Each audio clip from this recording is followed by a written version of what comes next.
L'édito sport de Virginie Fulpin. Virginie, Adrien Rabiot doit rentrer aujourd'hui à Turin. Le footballeur de la Juventus ne s'est pas présenté au moment de la reprise des entraînements individuels et il se retrouve une fois de plus au centre de polémiques.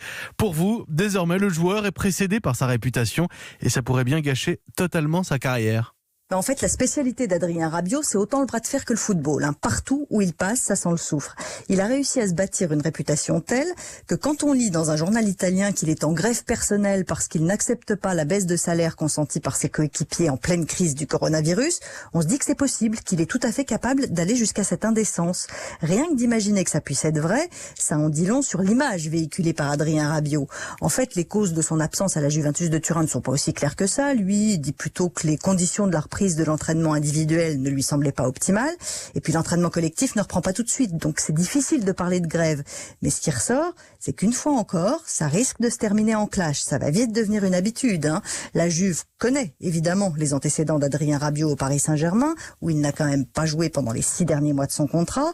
À ce moment-là, on se disait que le PSG ne savait pas gérer l'ego de ses joueurs. Il y a des chances pour que le club italien soit meilleur en bras de fer, en se servant, s'il le faut, de la réputation de Rabiot pour grossir le trait de son retard à l'entraînement et en faire le coupable idéal.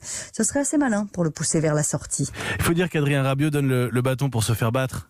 Oui, quand on traîne une réputation pareille, il vaut mieux la jouer profil bas pour ne pas prêter le flanc aux critiques. Lui, que fait-il? C'est le seul joueur de son équipe à ne pas rentrer au club à l'heure, en pleine crise.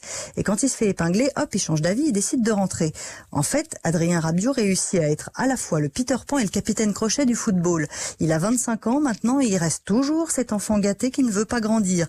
Il fait perpétuellement des caprices parce qu'il estime que personne ne reconnaît son talent à sa juste valeur.